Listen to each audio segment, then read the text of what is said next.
وعلى آله وصحابه الطيبين وصحابه الطاهرين. أما بعد فقد قال الله تبارك وتعالى في القرآن المجيد والفرقان الحميد. فأعوذ بالله من الشيطان الرجيم. بسم الله الرحمن الرحيم. قل جاء الحق وزهق الباطل إن الباطل كان زهوقا. صدق الله المولانا العظيم وبلغنا رسوله النبي الأمين المتين الكريم ونحن على ذلك لمن الشاهدين والشاکرین والحمد للہ رب العالمین. ڈاکٹر اقبال نے کہا تھا کہ نور خدا ہے کفر کی حرکت پہ خندہ زن، نور خدا ہے کفر کی حرکت پہ خندہ زن، پھوکوں سے یہ چراغ بجھایا نہ جائے گا، پھوکوں سے یہ چراغ بجھایا نہ جائے گا. اور باطل جماعتوں سے کہہ دو یہ تم بھجا کر، باطل جماعتوں سے کہہ دو یہ تم بھجا کر، تم سے کبھی ہمیں تو ہرایا نہ جائے گا، تم سے کبھی تو ہم کو ہرایا نہ جائے گا. اور ہر ابتدا سے پہلے ہر انتہا کے بعد، ہر ابتدا سے پہلے ہر انتہا کے بعد ذات نبی بلند ہے، ذات خدا کے بعد ذات نبی بلند ہے، ذات خدا کے بعد. اور یوں تو یزیدیوں نے یہ کہہ دیا ہے لیکن، یوں تو یزیدیوں نے یہ کہہ دیا ہے لیکن اسلام زندہ ہوتا ہے ہر کربلا کے بعد، اسلام زندہ ہوتا ہے ہر کربلا کے بعد. میں نے جس آیت کریمہ کی تلاوت کا شرف حاصل کیا اس پر روشنی ڈالوں. اس سے قبل عقائد دو عالم، فخر بنی آدم، مالک رقاب امم، سرکار دو عالم صلی اللہ تعالی علیہ وسلم کے مقدس اور محترم بارگاہ میں عقیدت محبت کے ساتھ درود پاک پڑھیں. اللہم صل علی سیدنا مولانا محمد وعلی آل محمد وبارک وسلم صلاۃ و سلام علیک یا رسول اللہ صلی اللہ تعالی علیہ وسلم. سامنے آؤ مگر مجھے دیکھتے یاد رکھتے ہیں. میں نے جس آیت کریمہ کی تلاوت کا شرف حاصل کیا، اللہ کریم ارشاد فرماتا ہے قل جاء الحق وزهق الباطل ان الباطل کان زہوقا. آپ فرما دیجئے کہ باطل حق آیا اور باطل مٹ گیا. ان الباطل کان زہوقا، بے شک باطل کو مٹنا تھا. اللہ کریم کا یہ ارشاد 1400 سال پہلے آقا دو عالم صلی اللہ تعالی علیہ وسلم پر نازل ہونے والے قرآن مقدسہ کا اعلان ہے. اس سے قبل جو زمانے گزرے ہیں وہ کئی صدیوں پر محیط ہے. کتنی صدیاں گزرنے کے بعد آقا کریم صلی اللہ تعالی علیہ وسلم کو اللہ رب العزت نے اس دنیا میں مبعوث فرمایا. میں نے جیسے کل بتایا تھا کہ میں آپ کو بتاؤں گا حق و باطل کی جنگ ہے کیا، اس کی وجہ کیا ہے، ہوتی کیوں ہے. سب سے پہلے چلیے حضرت آدم علیہ السلام کی طرف چلتے ہیں. حضرت آدم علیہ السلام دنیا کا سب سے پہلا انسان، روئے زمین کا سب سے پہلا آدمی.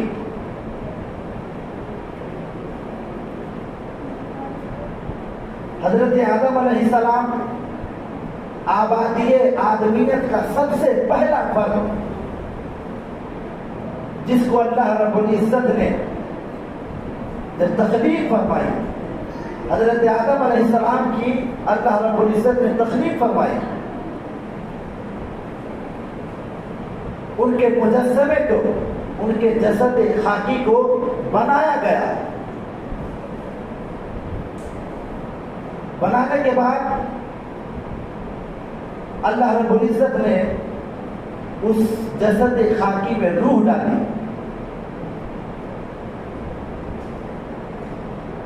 روح ڈالی کدھر سے؟ تو کہتے ہیں کہ سر کی طرف سے. اور پیشانی میں آقا کریم صلی اللہ علیہ وسلم کا نور چمکا. رب کا ارشاد ہوا وَإِذْ قُلْنَا لِلْمَلَائِكَةِ اسْجُدُوا لِآدَمَ. اے لوگوں آدم علیہ السلام کو سجدہ کرو. آدم کے سامنے جھک جاؤ، یہ فرمان اس رب عظیم کا تھا، یہ فرمان اس رب اعلیٰ کا تھا، جس رب اعلیٰ نے 7 طبق آسمانیں بنا کر آسمانوں پر فرشتوں کا ایک ہجوم جس کی عبادت میں ملوث تھی.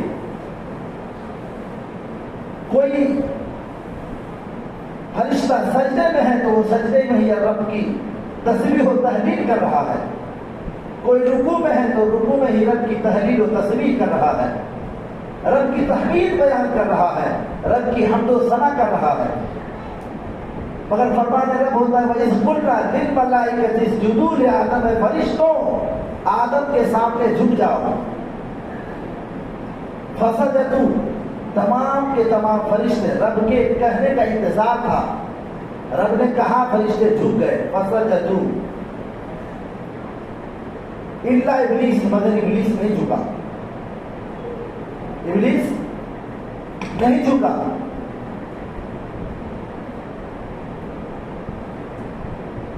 ابا واستكبر وكان من الكافرين، اس نے تکبر کیا، اپنی ذات پر کافر ہو گیا. ابلیس جھکا نہیں، حضرت آدم علیہ السلام کے سامنے سجدہ نہیں کیا.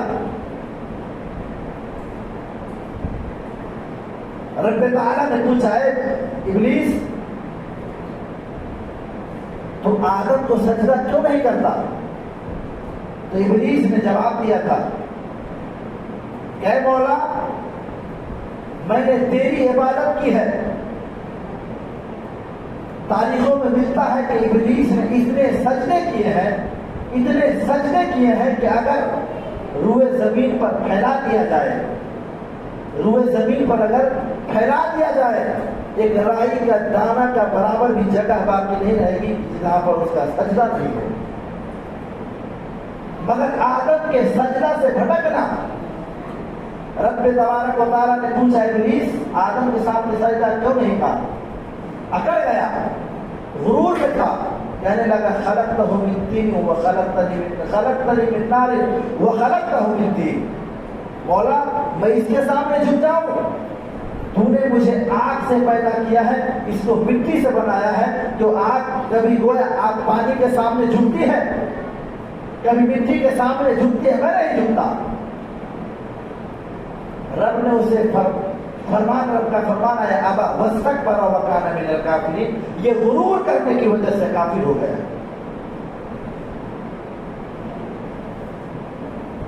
یہ دنیا گیتی کی، یہ عالم انسانیت کی سب سے پہلی جنگ تھی جو حضرت آدم علیہ السلام اور ابلیس کے درمیان ہوئی تھی. اسباب کیا تھے؟ اللہ رب العزت کے فرما برداریوں سے منہ کو موڑ لینا. غور کیجیے گا، اسباب جنگ ہونے کے اسباب کیا تھے؟ رب تعالیٰ سے ابلیس نے اس وقت کہا تھا کہ میں ابلیس دنیا میں جا کر تیرے بندوں کو بھٹکاؤں گا. تیرے بندے جب تیری تحلیل کرنے آئیں گے، تیرے بندے جب تیری تحمید کرنے آئیں گے، تیری تسبیح کرنے آئیں گے، تو میں انہیں مسجدوں سے دور بھگاؤں گا، میں انہیں اچھائیوں کی طرف سے برائیوں کی طرف لے جاؤں گا. جو لوگ اچھے کام کر رہے ہوں گے میں انہیں بھٹکا کر برائیوں کی طرف لے جاؤں گا. یہ ابلیس کا دعویٰ تھا.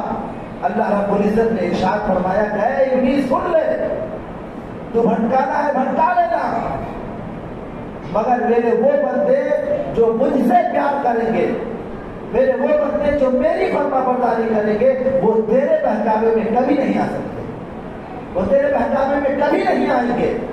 جا جس کو بھٹکانا ہے بھٹکا لے. ابلیس کو مردود قرار دیا گیا. اس وقت بھی جنگ تھی حضرت آدم اور ابلیس کے درمیان. حق کا جھنڈا حضرت آدم علیہ السلام کے ہاتھوں میں تھا، باطل کا کالا جھنڈا ابلیس کے ہاتھوں میں تھا. اس وقت بھی ابلیس دین اسلام کو، شریعت اسلام کو، شریعت کو، اللہ رب العزت کے فرمان کو مٹانا چاہ رہا تھا. مگر اللہ رب العزت کا یہ فرمان کہ نور خدا ہے کفر کی حرکت پہ خندہ زن، پھوکوں سے یہ چراغ بجھایا نہ جائے گا، غالب آ گیا۔ اور قرآن کا یہ فرمان قل جاء الحق وزهق الباطل ان الباطل كان زهوقا، آپ فرما دیجئے حق آیا، باطل مٹ گیا، باطل کو مٹنا ہی تھا۔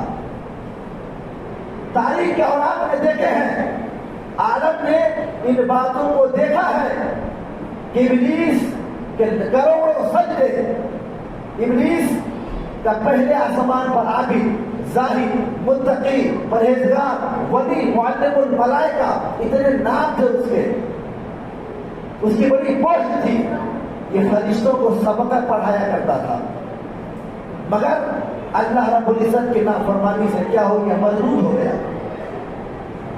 ردد الی اللہ، اللہ رب العزت کے بارگاہ سے رد کر دیا گیا، مردود قرار دے دیا گیا۔ اب یہاں سے یہ جنگ شروع ہوتی ہے۔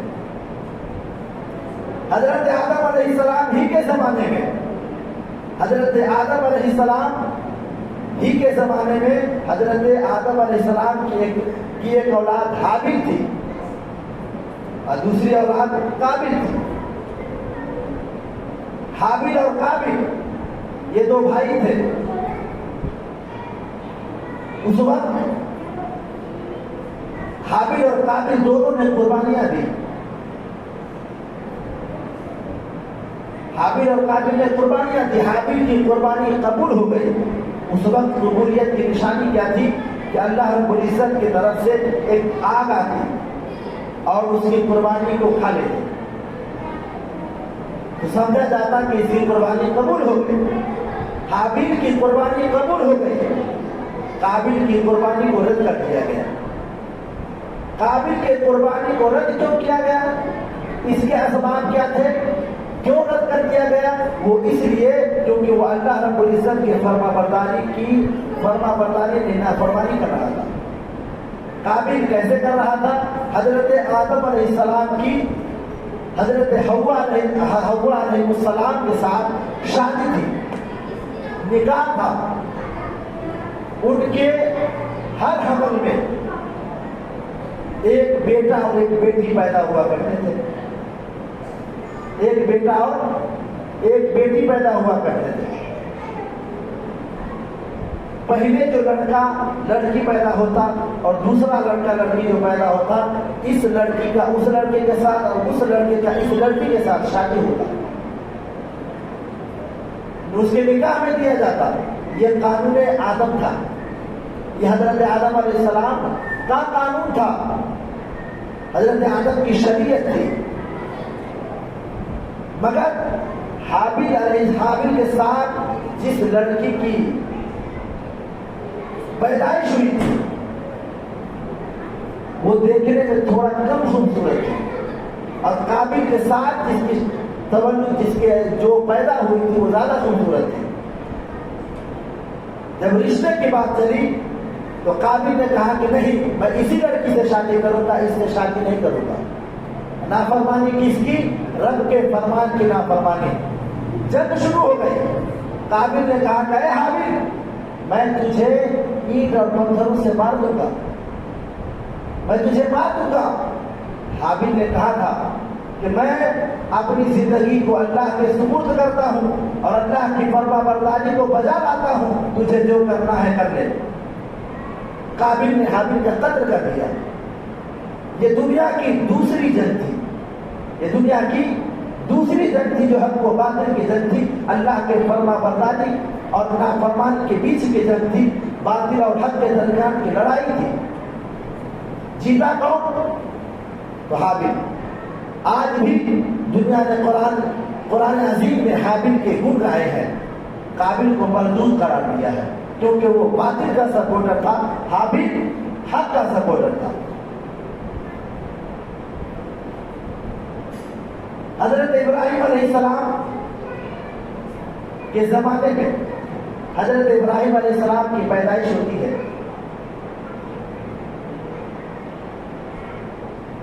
ساری دنیا کفر پرستی میں ہے، ایک شخص کو سب لوگ خدا مان رہے ہیں۔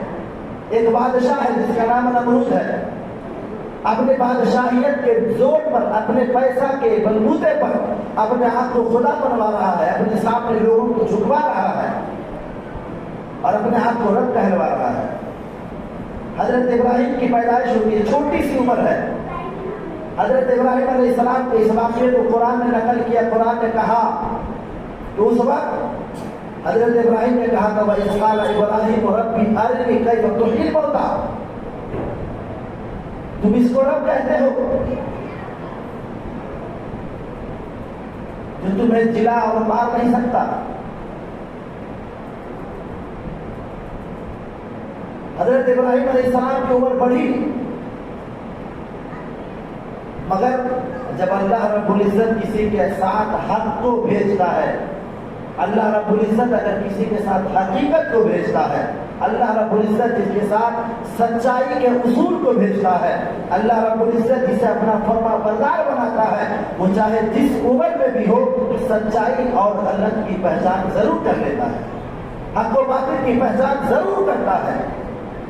حضرت آدم علیہ السلام نے کہا تھا، حضرت آدم علیہ السلام نے مخالفت کی تھی، لوگوں نے پوچھا کہ اے ابراہیم کیا تمہارا رب نمرود نہیں ہے؟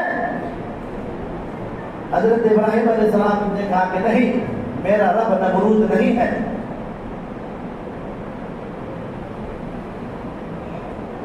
نمرود کے سامنے گئے، حضرت ابراہیم کو پیش کیا گیا۔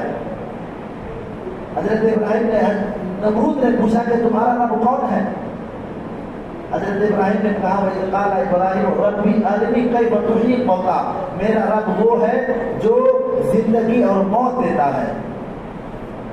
نمرود اپنی بادشاہیت میں خود تھا، اپنے باطل عقیدے پر منظم تھا، اپنے باطل طریقے کو، اپنے باطل طور اور طریقے کو رواج دینے کے لیے اپنے قید خانے سے دو قیدی کو بلاتا ہے، اپنے قید خانے سے دو قیدی کو بلاتا ہے۔ ایک کی سزا ہے کہ اس کی سزائے موت تھی، اور ایک کو رہا کرنا تھا۔ جس کو رہا کرنا تھا اس کو قتل کروا دیا، اور جس کی موت تھی قتل، جس کو پھانسی دینا تھا اس آدمی کو رہا کر دیا۔ نمرود کہتا ہے ابراہیم دیکھ، تو کہتا ہے نا کہ میں اس کو رب مانتا ہوں جو کو جلاتا اور مارتا ہے، دیکھ جس کی زندگی تھی میں نے اسے موت کے گھاٹ اتار دیا، اور جس کی موت تھی میں نے اسے زندگی کا پروانہ دے دیا، اب تو مجھے خدا مانتا ہے۔ حضرت ابراہیم سمجھ گئے کہ نمرود باطل قوت کے درمیان ایسا پھنس گیا ہے کہ وہ ان باتوں سے نہیں سمجھے گا۔ حضرت ابراہیم علیہ السلام نے دعویٰ کیا تھا أَلَمْ تَرَ إِلَى الَّذِي حَاجَّ إِبْرَاهِيمَ فِي رَبِّهِ أَنْ آتَاهُ اللَّهُ الْمُلْكَ إِذْ قَالَ إِبْرَاهِيمُ رَبِّ أَرِنِي كَيْفَ تُحْيِي الْمَوْتَىٰ۔ حضرت آدم علیہ السلام نے کہا تھا کہ میرا رب وہ ہے جو مشرق سے سورج نکالتا ہے اور مغرب میں ڈبا دیتا ہے۔ اگر واقعی تو رب ہے، تو اگر خدا ہے تو مغرب سے سورج نکال کے دکھا۔ قرآن نے نقشہ کھینچا، قرآن کہتا فَبُهِتَ الَّذِي كَفَرَ۔ بڑا مناظرہ ہوا، بڑا مباحثے ہوئے، بڑی جنگیں لڑی گئی، بڑی باتیں میں بہت زیادہ بحثیں ہوئی۔ ابراہیم کو سب لوگ منا رہے تھے، کہہ رہے تھے فَلَمَّا أَفَلَ قَالَ لَئِن لَّمْ يَهْدِنِي رَبِّي لَأَكُونَنَّ مِنَ الْقَوْمِ الضَّالِّينَ، کہ یہ تو وہ ہے جو ہدایت دیتا ہے، سمجھو کہ یہ جو سورج نکل رہا ہے وہ میرا رب ہے۔ حضرت ابراہیم نے حیرت میں کہا یہ تمہارا رب ہے جو سورج ہے تمہیں جلا رہا ہے۔ شام ہوئی، سورج ڈوب گیا۔ حضرت ابراہیم کہتے ہیں وہ تو تمہارا رب ڈوب گیا، رب تو وہ ہوتا ہے جو کبھی نہیں ڈوبتا۔ پھر چاندنی نمودار ہوئی، چاند نکلا، لوگوں نے کہا ابراہیم دیکھ، فَلَمَّا رَأَى الشَّمْسَ بَازِغَةً قَالَ هَٰذَا رَبِّي، کہ دیکھ جو تمہیں چاندنی دے رہی ہے، ساری دنیا کو روشنی پھیلا رہی ہے، ساری دنیا کو اپنی روشنی سے جگمگا رہی ہے، وہ رب ہے۔ حضرت ابراہیم کہتے کہ یہ رب ہے۔ صبح ہوئی، چاندنی غائب۔ حضرت ابراہیم نے کہا کہ یہ تمہارا رب ہے جو ڈوب جاتا ہے، دن کے اجالے میں دکھتا نہیں ہے، سورج تیرا رب ہے کہ رات کے اندھیرے میں دکھتا نہیں ہے۔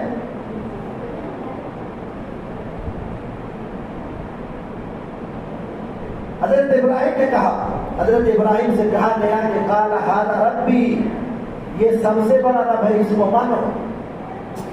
اب بڑے سے آگ کے سامنے لے گئے، کہا کہ یہ سب سے بڑا رب ہے، یہ ٹھنڈی کے موسم میں انسان کو گرمی دیتا ہے، یہ جلاتا ہے، یہ ضرورت میں کام آتا ہے، یہ سب سے بڑا رب ہے۔ حضرت ابراہیم علیہ السلام نے کہا کہ یہ رب ہے، پانی لایا اور پانی آگ پہ دے مارا، آگ بجھ گئی۔ کہا کہ یہ کیسا تیرا رب ہے جو پانی سے ڈر جاتا ہے، پانی سے بجھ جاتا ہے؟ یہ تمام کے تمام جو تم نے اپنے اپنے خدا بنائے ہیں یہ خدا نہیں، تمہیں بہکانے کے لیے یہ سامان ہے، اس کا نقشہ قرآن نے کھینچا ہے۔ حضرت ابراہیم علیہ السلام نے نمرود سے کہا تھا کہ میرا رب وہ ہے جو مشرق سے سورج نکالتا ہے مغرب میں ڈبا دیتا ہے، تو اگر رب ہے تو مغرب سے نکال اور مشرق میں ڈبا دے۔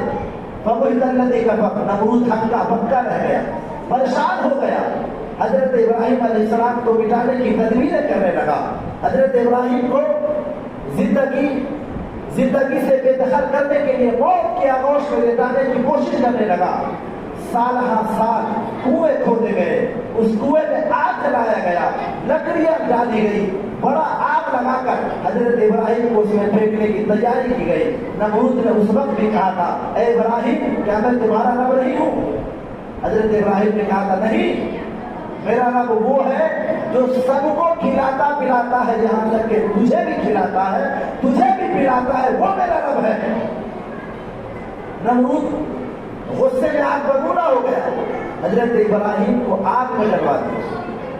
ہزاروں سال آگ جلنے کے بعد اس میں حضرت ابراہیم کو ڈالا گیا، مگر اللہ رب العزت کی طرف سے فرمانا تھا قلنا یا نار کونی بردا وسلاما علی ابراہیم، اے آگ میرے ابراہیم پر، میرے خلیل پر ٹھنڈی ہو جا۔ اور پھر کیا تھا؟ نور خدا ہے کفر کی حرکت میں خندہ زن، پھونکوں سے یہ چراغ بجھایا نہ جائے گا۔ ابراہیم حقانیت کے علم بردار تھے، ابراہیم فرما برداروں کے سردار تھے، ابراہیم کو اللہ رب العزت نے اپنے دین کے لیے چن لیا تھا، لہذا اللہ رب العزت نے حقانیت والے ابراہیم کی حفاظت فرمانی اور نمرود کو ایک پتھر سے موت دے دی۔ یہ حق و باطل کی تیسری جنگ تھی، جہاں حق کا جھنڈا حضرت ابراہیم کے ہاتھ میں تھا اور باطل کا جھنڈا نمرود کے ہاتھ میں تھا۔ دو بات غور کرتے چلیے، جنگ حق و باطل کے درمیان ہے، جس کے نزدیک جس کے پاس حق کا جھنڈا ہے وہ آدمی اللہ رب العزت کی فرما برداری کر رہا ہے، وہ اپنے اوپر غرور نہیں کر رہا ہے، مگر جس کے پاس باطل ہے، جس کے پاس باطل قوت ہے، وہ اپنے اوپر غرور بھی کر رہا ہے، شاہی خزانے پہن کے رہ بھی رہا ہے، اچھا کھانا بھی کھا رہا ہے، مگر نہیں، وہ حقیقت نہیں ہے۔ حقیقت وہ ہے جو ابراہیم کے ساتھ ہے، سچائی وہ ہے جو ابراہیم کے ساتھ ہے۔ آگے چلیے، حضرت موسیٰ علیہ السلام کے زمانے میں بادشاہ ہے فرعون۔ حضرت موسیٰ علیہ السلام فرعون سے جنگ کرتے ہیں، حضرت موسیٰ علیہ السلام نے دین اسلام کی تبلیغ کی، دین اسلام کی اشاعت میں ہم تک مصروف ہو گئے، حضرت موسیٰ علیہ السلام کی مخالفت فرعون نے کی۔ حضرت موسیٰ علیہ السلام نے جو بتایا کہ اللہ رب العزت ایک ہے، رب وہ ہے جو پانی برساتا ہے اور اس پانی کے فوائد بھی بتاتا ہے، رب وہ ہے جو زندگی دیتا ہے اور زندگی دینے کا جینے کا سلیقہ بھی سکھاتا ہے، رب وہ ہے جو عمر دیتا ہے اور عمر میں صحت میں برکت بھی دیتا ہے۔ مگر فرعون اپنے ضد پر اڑا رہا، فرعون کہتا ہے کہ میں ہی رب ہوں۔ اللہ رب العزت نے حضرت موسیٰ علیہ السلام اور ان کے حواریوں کو دریا نیل میں بہتے دریا نیل سے راستہ دے دیا، مگر وہی جب فرعون کا قافلہ اس کے اندر گیا پانی ہو گیا، راستہ مل گیا، فرعون ڈوب گیا، اور فرعون نے اس وقت بھی کہا تھا ربی موسیٰ آمنا ربی موسیٰ و ہارون، میں موسیٰ اور ہارون کے رب پر ایمان لاتا ہوں۔ یہاں بھی باطل کا جھنڈا فرعون کے ہاتھوں تھا، مگر باطل مٹ گیا کیونکہ باطل کو مٹنا تھا۔ اللہ رب العزت کا فرمان ہے قل جاء الحق وزهق الباطل، آپ فرما دیجئے حق آیا باطل مٹ گیا، باطل کو مٹنا ہی تھا۔ یہ دنیا کی تاریخ کا چوتھی جنگ ہے۔ مختصر یوں سمجھیے کہ جہاں حقانیت کا علمبردار کوئی کھڑا ہوا ہے تب تک باطل قوت نے اپنے بلبوتے پر حقانیت کو ہرانے کی مٹانے کی کوشش کی ہے۔ سرکار دو عالم صلی اللہ علیہ وسلم کا زمانہ اس وقت آیا ہے جب عورت کو لوگ حقارت کی نظر سے دیکھتے تھے، عورت لفظ گالی تھی، بچیوں کو زندہ درگور کر دیا جاتا تھا۔ سرکار کو حقانیت کے ساتھ مبعوث فرمایا گیا۔ سرکار کی مخالفت میں ابو جہل بھی ہے، ابو لہب بھی ہے، عتبہ بھی ہے، شیبہ بھی ہے، اور یہ تمام کے تمام لوگ سرکار دو عالم صلی اللہ علیہ وسلم پر کبھی جان لیوا حملہ کر رہے ہیں، کبھی سرکار کے دین کو مٹانے کی کوشش کر رہے ہیں، کبھی سرکار کے صحابہ کو مارنے کی کوشش کر رہے ہیں، مگر وہی حضرت آدم کا جھنڈا، وہی حضرت ابراہیم کا جھنڈا، وہی حضرت موسیٰ کا جھنڈا، وہی حضرت عیسیٰ کا جھنڈا، وہی جھنڈا جو حقانیت کا جھنڈا ہے سرکار کے ہاتھوں سے الگ بلند ہو رہا ہے۔ وہی جو ابلیس کا جھنڈا تھا، وہی جو فرعون کا جھنڈا تھا، وہی جو نمرود کا جھنڈا تھا، وہی ابو جہل کا جھنڈا ہے، وہی ابو لہب کا جھنڈا ہے، وہی عتبہ اور شیبہ کا جھنڈا ہے۔ اور یہی فرمان قل جاء الحق وزهق الباطل ان الباطل كان زهوقا، حق آ گیا ہے، باطل مٹ گیا ہے، باطل کو مٹنا تھا اور باطل مٹ گیا۔ اسلام پھیلتے پھیلتے تمام عالم پر پھیل گیا۔ سرکار دو عالم صلی اللہ علیہ وسلم کے ظاہری وصال کو 60 سال ہوئے تھے۔ کتنے؟ 60 سال۔ سرکار کی خلافت، سرکار دو عالم صلی اللہ علیہ وسلم کے وصال کے بعد حضرت ابوبکر صدیق رضی اللہ تعالیٰ عنہ کو خلافت سونپی گئی۔ سرکار کا خلیفہ حضرت ابوبکر صدیق کو بنایا گیا، اور یہ ہمارا عقیدہ مسلم عقیدہ ہے کہ سب سے پہلا خلیفہ حضرت ابوبکر صدیق ہے، دوسرے خلیفہ حضرت عمر فاروق ہے، تیسرے خلیفہ حضرت عثمان ہے، چوتھے حضرت علی ہے۔ حضرت ابوبکر صدیق کی خلافت رہی، دین پھیلتا گیا۔ حضرت عمر کی حضرت ابوبکر صدیق کے بعد حضرت عمر کی خلافت آئی، دین پھیلتا گیا۔ حضرت عثمان غنی رضی اللہ تعالیٰ عنہ کی خلافت آئی، دین پھیلتا گیا۔ حضرت علی کی خلافت کا دور آیا، دین پھیلتا گیا۔ حضرت علی رضی اللہ تعالیٰ عنہ کے وصال کے بعد، حضرت علی رضی اللہ تعالیٰ عنہ کے وصال کے بعد خلافت حضرت امام حسن کو دی گئی۔ خلافت حضرت امام حسن رضی اللہ تعالیٰ عنہ کو دی گئی۔ حضرت امام حسن رضی اللہ تعالیٰ عنہ نے خلافت قبول کی، مگر دو گروہ میں لوگ بٹ گئے۔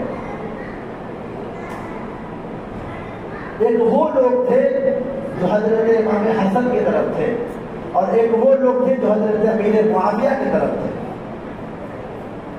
حضرت امام حسن نے 6 سال کی قلیل مدت میں، 6 مہینے کی، 6 ماہ کی خلافت سنبھالنے کے بعد حضرت امام حسن اس خلافت سے دستبردار ہو گئے، اور یہ خلافت حضرت امیر معاویہ کو دے دیا۔ حضرت امیر معاویہ کو خلفائے راشدین میں شامل کیا۔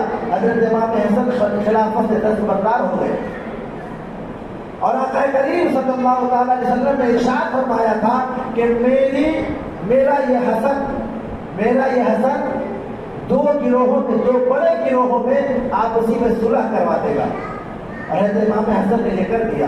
حضرت امیر معاویہ کو خلافت سونپی اور دونوں صلح کر گئے، پھر اسلام پھیلنے لگا۔ مگر یہ واقعہ کربلا وجود میں لانے کے لیے، یہ وجود میں آیا کیوں، یہ سانحہ انتہا ہوا کیوں؟ حضرت امیر معاویہ رضی اللہ تعالیٰ عنہ کی خلافت کے بعد، حضرت امیر معاویہ کے وصال کے بعد یزید جو شقی تھا، یزید جو بدکار تھا، یزید جو شرابی تھا، یزید جو زانی تھا، یزید جو ظالم تھا، یزید جو جابر تھا، اپنے باپ کی گدی سمجھ کر اس خلافت کے ممبر پر کھڑا ہو گیا، بیٹھ گیا زبردستی. اور اس وقت یہ کفر و اسلام کی بات تھی کہ اگر یزید کو اس وقت خلیفہ بنا دیا جاتا تو آج جو اسلام اور مسلمان یا اسلام کے ماننے والے مسلمان ہیں ان لوگوں میں فسق پایا جاتا. شراب پینا لوگ فخر سے کہتے کہ میرا یزید شراب پیتا تھا، میں بھی شراب پیتا تھا. اگر اس وقت حضرت امام حسین اس کے مقابلے میں نہیں آتے تو آج مسلمان فخر سے کہتا کہ زنا کرو، کیونکہ ہمارا امیر زنا کر رہا تھا، کیونکہ یزید فاسق تھا، یزید ظالم تھا، جابر تھا. یزید زبردستی اس تخت پر قابض ہو کر اس وقت بڑے بڑے روسا کو اپنی خلافت کو منوانے کے لیے لوگوں کو بھیجتا ہے کہ جاؤ فلاں شخص کے پاس جانا اور کہنا کہ یزید کی خلافت کو مانو، یزید کے ہاتھ پر بیعت کر لو. مگر کفر ہوتا ہے، باطل ہوتی ہے، حق اور حق ہی ہوتا ہے. یزید کا سفیر بہت سارے لوگوں کے پاس گیا، بہت سارے لوگوں نے ان کے ہاتھ پر بیعت بھی کی. مگر جب یہ چیز حضرت امام حسین رضی اللہ تعالیٰ عنہ کے پاس پہنچا، یزید کا سفیر جب حضرت امام حسین کے پاس پہنچا، کہا کہ چلو یزید نے تمہیں بلایا ہے، یزید کے ہاتھ پر بیعت کر لو، یزید کو خلیفہ مان لو. مگر حضرت امام حسین، وہ امام حسین جس کے بارے میں آقا کریم صلی اللہ علیہ وسلم نے ارشاد فرمایا تھا الحسن والحسین شباب اہل جنہ، کہ یہ حسن اور حسین جنتی جوانوں کے سردار ہیں. وہ امام حسین کیسے مان جاتے کہ ایک شرابی کے ہاتھوں میں ساری قوم کو سونپ دیا جائے؟ وہ کیسے مان جاتے کہ ایک فاسق کے ہاتھ میں ساری قوم کو دے دیا جائے؟ وہ کیسے مان سکتے تھے کہ ایک ظالم کے ہاتھ میں پوری قوم کو سونپ دیا جائے؟ حضرت امام حسین نے انکار کر دیا. مگر یزید کے سفیروں نے حضرت امام حسین پر زبردستی کرنا چاہیے. مسجدوں کی جو عظمت ہے، مسجدوں کی جو رفعت ہے، اس کو روکنے لگا یزید. اس وقت یہ موقع کربلا وجود میں آیا کہ جب یزید جیسے شقی نے حضرت امام حسین پر ہی نہیں، یہاں معاملہ ہاتھ کا تھا، ہاتھ کا نہیں بلکہ دین کا تھا. کیونکہ امام حسین نواسہ رسول تھے، زندے پیغمبر تھے، ہم شبیہ مصطفیٰ تھے. جس طرف امام حسین چلے جاتے ساری دنیا اس طرف چلی جاتی، اسلام اس طرف چلا جاتا، دین اس طرف چلا جاتا، قرآن اس طرف چلا جاتا. اگر یہ امام حسین یزید کے ہاتھ پر بیعت کر لیتے، یزید کو خلیفہ مان لیتے، یزید کو اگر اچھا جان کر اس کے ہاتھ پر بیعت کر لیتے تو پوری قوم گمراہ ہو جاتی، قرآن کو مٹا دیا جاتا، اسلام کا نقشہ مٹا دیا جاتا. مگر امام حسین نے اپنے گھرانہ کی پرواہ نہیں کی، امام حسین نے اپنے بچوں کی پرواہ نہیں کی، امام حسین نے خود اپنے جان کی پرواہ نہیں کی، بلکہ امام حسین نے یزید کے سامنے ڈٹ کر مقابلہ کیا اور دین اسلام کی محافظت کی. حق و باطل کے اس جنگ میں امام حسین کے ہاتھ میں وہی جھنڈا ہے جو حضرت آدم کے ہاتھ میں تھا، وہی جھنڈا ہے جو حضرت موسیٰ کے ہاتھ میں تھا، وہی جھنڈا ہے جو حضرت ابراہیم کے ہاتھ میں تھا، وہی جھنڈا ہے جو حضرت عیسیٰ کے ہاتھ میں تھا، وہی جھنڈا ہے جو سرکار مدینہ کے ہاتھ میں تھا. اور یزید اسی جھنڈے کا علمبردار ہے جو جھنڈا ابلیس کے ہاتھ میں تھا، جو جھنڈا فرعون کے ہاتھ میں تھا. وہی باطل والا جھنڈا جو کالا اور سیاہ ہے، وہی جھنڈا یزید کے ہاتھ میں تھا. یزید کوئی کھلے عام کفر کرنے والا کافر نہیں تھا. یزید نماز پڑھتا تھا، یزید روزے رکھتا تھا، یزید 7 سال حج کرنے جاتا تھا. مگر وہ فاسق مولد تھا، داڑھی کاٹتا تھا، وہ شراب پیتا تھا، وہ عورتوں کے ساتھ زنا کرتا تھا اور رشتوں کو بدکاریوں میں مبتلا کرتا تھا، اچھے خاصے رشتوں سے وہ نکاح کر لیا کرتا تھا۔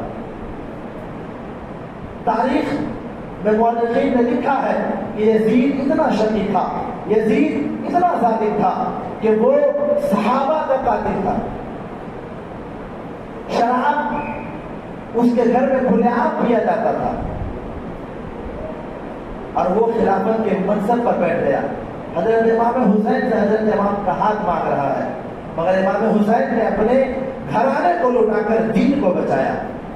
حضرت خواجہ معین الدین چشتی کے طرف یہ شعر منسوب ہے کہ شاہ است حسین، بادشاہ است حسین، دین است حسین، دین پناہ است حسین، سردار نداد دست در دست یزید، حقہ کے بنائے لا الہ است حسین۔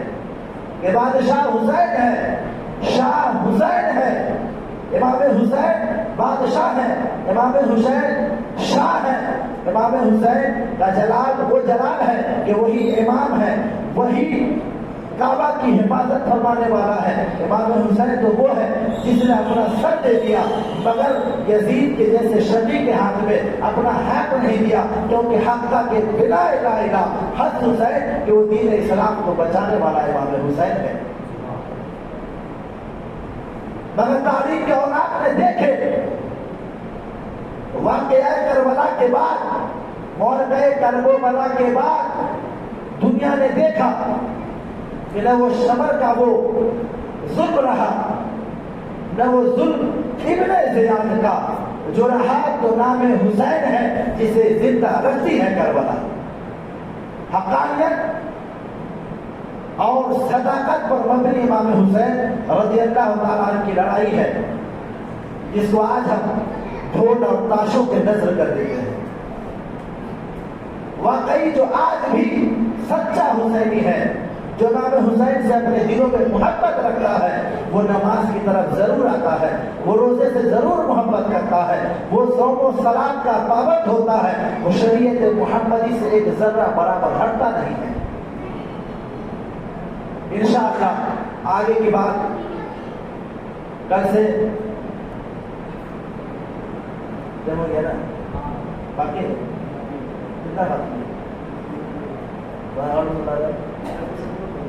پڑھیے درود شریف، اللہم صلی علی سیدنا شفیعنا مولانا محمد وعلی آل محمد بارک وسلم، صلاۃ و سلام علیک یا رسول اللہ صلی اللہ علیہ وسلم۔ ایسا نہیں تھا کہ یزید امام حسین سے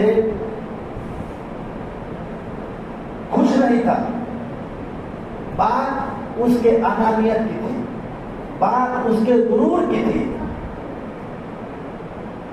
ورنہ دنیا جانتی تھی اس وقت کہ امام حسین رضی اللہ تعالیٰ اس خلافت کے زیادہ حقدار ہیں، کیونکہ یہ نواسہ رسول ہے، یہ ضد پیغمبر ہے، یہ شہزادہ رسول ہے، جس کے گھر سے دین ملا ہے، جس کے گھر سے دین پھیلا ہے۔ اور کون امام حسین جس سے یزید جنگ کے لیے اعلان کر رہا ہے، جس کے بارے میں سرکار دو عالم صلی اللہ علیہ وسلم کی حدیث ہے کہ سرکار دو عالم صلی اللہ علیہ وسلم اپنے گھر سے نکلے، حجرہ عائشہ سے نکل رہے ہیں، سرکار کے اس کاندھے پر امام حسن ہے، اس کاندھے پر امام حسین ہے، اور سرکار دو عالم صلی اللہ علیہ وسلم مسجد نبوی کی طرف نکل پڑے ہیں۔ صحابہ نے دیکھا، صحابہ نے اپنے اپنے کانوں میں سرگوشیاں کی، ایک ایک بات بولی کہ دیکھو امام حسن اور حسین کی سواری کتنی اچھی ہے، سواری کتنی پیاری ہے۔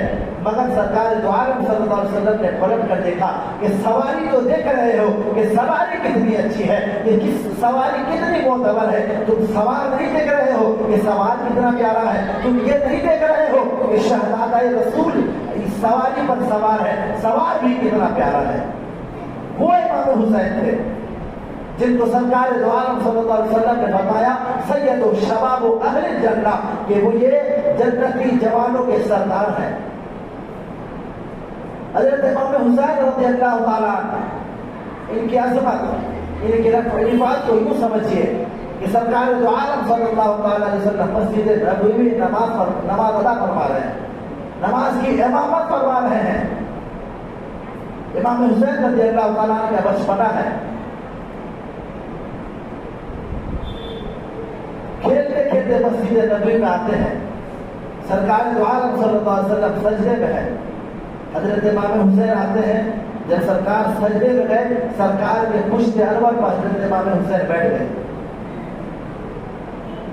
اگر آج دنیا کا کوئی اور نانا ہوتا, دنیا کا اگر کوئی اور دادا ہوتا, چاہے اپنے پوتے سے کتنا بھی پیار کرتا ہو, اپنے نانا ناتی سے کتنا ہی پیار کرتا ہو, اپنے نواسے کو اپنے پلکوں پر بٹھاتا ہو, سجدہ چھوڑ کر سجدے کرتے وقت سجدے سے اٹھنے کے لیے اپنے ناتی کو گرا دیتا. مگر یاد کیجئے, سید الانبیاء ہے, امام الانبیاء ہے, سرکار دو عالم صلی اللہ علیہ وسلم سجدے میں ہے. اس وقت کے جنگی صحابہ کرام, ابو بکر صدیق مقتدی ہے, عمر فاروق مقتدی ہے, عثمان غنی مقتدی ہے, حضرت علی مقتدی ہے, ابو ہریرہ, حضرت ابو ذر جیسے صحابہ کرام اجل صحابہ مقتدی ہیں. امام الانبیاء امامت فرما رہے ہیں. حضرت امام حسین ان کے کندھے پر سوار ہیں. سرکار نے سجدے کو لمبا کر دیا, سرکار نے سجدے کو لمبا کر دیا. صحابہ حیران ہو گئے کہ کہیں ایسا تو نہیں کہ کچھ حکم نازل ہو گیا ہو کہ سجدے کو لمبا کیا جائے. جب حضرت امام حسین سرکار کے پشت انور سے ہٹے, تب سرکار نے سجدے سے سر اٹھایا. نماز مکمل ہو گئی. صحابہ نے پوچھا کہ یا رسول اللہ, کیا کچھ آیت نازل ہو گئی ہے کہ سجدہ اتنا طویل کیا جائے, لمبا سجدہ کیا جائے؟ سرکار دو عالم صلی اللہ علیہ وسلم فرماتے ہیں کہ آج عادت کی مخالفت کرتے ہوئے سجدے کو لمبا اس لیے کیا ہے کیونکہ میرا حسین میرے پشت پر بیٹھا تھا, اور میں یہ گوارا نہیں کر رہا تھا کہ میں سجدے سے اٹھوں اور میرا امام حسین زمین پر گر جائے. یہ سرکار کو گوارا نہیں تھا. اور وہی 7 ہجری میں یزید جو سرکار کا کلمہ پڑھتا تھا, یزید جو سرکار کی لائی ہوئی نماز پڑھتا تھا, یزید جو سرکار کے لائے ہوئے روزے رکھتا تھا, یزید جو سرکار کے بنائے ہوئے کعبہ کا حج بھی کرتا تھا, زکات بھی دیتا تھا, اسی امام حسین کو کربلا کی سرزمین پر, کربلا کے میدان میں بے ننگ و پا سرکار امام حسین کو شہید کر دیا. کتنا ظلم والا دور رہا ہوگا, کتنا ظالم و یزید رہا ہوگا کہ امام حسین جس کے لیے سرکار دو عالم سجدے سے اپنا سر نہیں اٹھا رہے ہیں, کہ کہیں ایسا نہ ہو کہ امام حسین زمین پر گر جائے, انہیں چوٹ لگ جائے, جنہیں سرکار دو عالم صلی اللہ علیہ وسلم کا جن کے پاؤں میں کانٹا گرنا گوارا نہیں ہے, ان کے گردن پر تلوار چلانا کیسے اس امت نے گوارا کیا ہے؟ کون امام حسین؟ وہی امام حسین. یہ عید کا وقت ہے. حضرت فاطمہ الزہرا رضی اللہ تعالی عنہا کے گھر میں کوئی ایسا انتظام نہیں ہے کہ نئے کپڑے دیے جائیں, نیا پوشاک لایا جائے. حضرت امام حسن حسین کی عمر چھوٹی ہے, مگر ماں تو ماں ہوتی ہے اور بچے بچے ہی ہوتے ہیں. عید جب ہم لوگ ابھی بڑے ہو گئے تو ہم لوگوں کو ابھی خبر ہوئی کہ عید اصل میں بچوں کی ہی ہوتی ہے. عید بوڑھوں کی نہیں ہوتی, عید جوانوں کی نہیں ہوتی. عید ہر باپ کے لیے اگر اس کا بیٹا خوش ہے تو اس کی عید ہے. ہر دادا کے لیے اس کا پوتا اگر خوش ہے تو اس دادا کی عید ہے. ہر نانا کے لیے اس کا ناتی اگر خوش ہے تو اس کی عید ہے. سرکار امام حسن حسین کا بچپنا ہے. گھر میں کوئی ایسا انتظام نہیں ہے کہ جس کے لیے امام حسین رضی اللہ تعالیٰ عنہ کو لباس دیا جائے. سرکار امام حسن حسین رات کے وقت میں حضرت فاطمہ زہرا صاحب کہتے ہیں کہ امی جان, کل تو عید کا دن ہے, کل مجھے نیا کپڑا پہنایا جائے گا, نیا پوشاک ہمیں زیبتن کرایا جائے گا. حضرت فاطمہ سنتی ہے, آنکھوں میں آنسو آ جاتے ہیں, مگر تسلی دیتی ہے کہ بالکل ضرور کل عید ہے اور تم لوگوں کو نیا پوشاک دیا جائے گا. حضرت فاطمہ زہرا نے وعدہ تو کر لیا, بچے سو بھی گئے. حضرت فاطمہ زہرا رضی اللہ تعالیٰ عنہ اپنے گھر میں سجدہ و سجود ہو جاتی ہیں, رب کی بارگاہ میں اپنے سر کو جھکا دیتی ہیں اور رب کہتی ہے کہ مولا میں اپنا سر تیرے بارگاہ میں جھکاتی ہوں, اب تو میری لاج کیوں رکھی. اور حضرت فاطمہ کے بارے میں کہا جاتا ہے کہ حضرت فاطمہ الزہرا کا ایک سجدہ اتنا لمبا ہوتا تھا کہ رات کا پورا حصہ گزر جاتا تھا، فجر کی اذان ہو جاتی تھی اور فاطمہ الزہرا کا ایک سجدہ پورا نہیں ہوتا تھا۔ کتنی بڑی متقیہ تھی، کتنی بڑی ولیہ تھی حضرت فاطمہ الزہرا، کیسی بڑی صادقہ تھی، کتنی سچی تھی وہ ماں۔ صبح ہوتی ہے، فجر کی نماز کے بعد گھر میں دستک ہوتی ہے، گھر کے دروازے پر دستک دی جاتی ہے۔ حضرت فاطمہ زہرا نے آواز لگائی، کون؟ کہا کہ میں امام حسن و حسین کا درزی ہوں، کپڑا لے کے آیا ہوں، عید کا پوشاک لے کے آیا ہوں، عید کا نیا کپڑا لے کے آیا ہوں۔ حضرت فاطمہ زہرا دروازہ کھولتی ہے، کپڑا لے لیتی ہے، وہ چلے جاتے ہیں، عید ہو جاتی ہے۔ سرکار دو عالم صلی اللہ علیہ وسلم تشریف لاتے ہیں اور پوچھتے ہیں کہ فاطمہ تو زہرا ہے، فاطمہ ہے میری پیاری بیٹی، کیا تجھے معلوم ہے کہ جو صبح میں تیرے بیٹے کے لیے کپڑا لے کے آیا تھا کون تھا؟ حضرت فاطمہ تو زہرا فرماتے ہیں کہ یا رسول اللہ، اللہ اور اس کے رسول بہتر جانتے ہیں۔ سرکار دو عالم صلی اللہ علیہ وسلم ارشاد فرماتے ہیں کہ فاطمہ وہ کوئی اور نہیں، جو تمہارے گھر درزی بن کے آیا تھا وہ حضرت جبرائیل تھے۔ غور کیجئے کہ جس بچے کے لیے جنتی کپڑا حضرت جبرائیل درزی بن کر لا رہے ہوں، اس بچے کا مقام کتنا رفع ہوگا، کتنا اعلیٰ ہوگا۔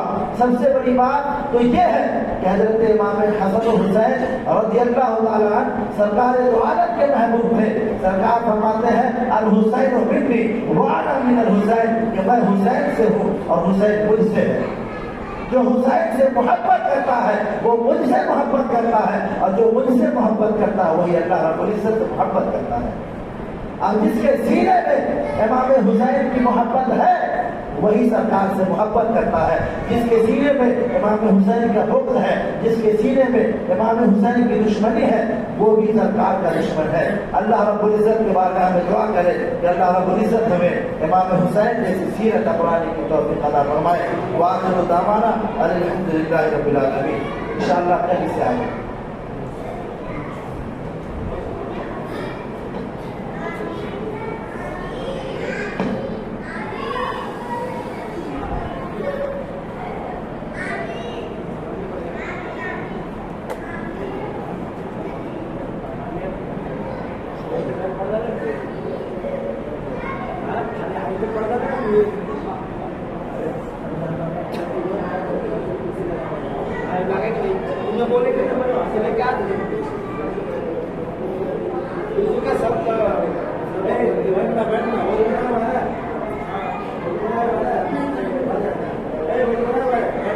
جس نے اس نے وضو کرنا ہے وہ بیٹھو یار، جس نے بنا ہے وہ جاؤ وضو کر کے آؤ۔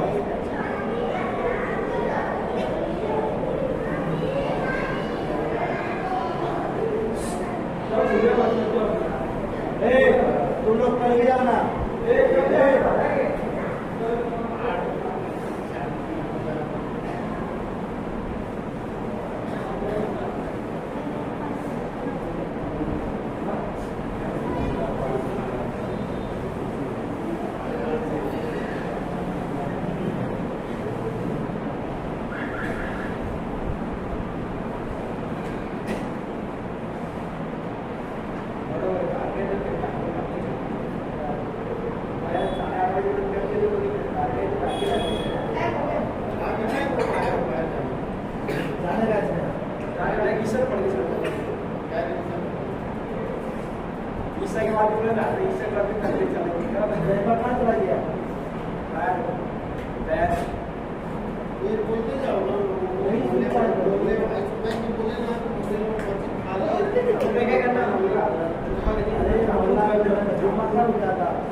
جو لوگ اللہ کے راستے میں روکنے کے لیے لہو لہی کھیلنے کے سامان خریدتے ہیں خسارے میں،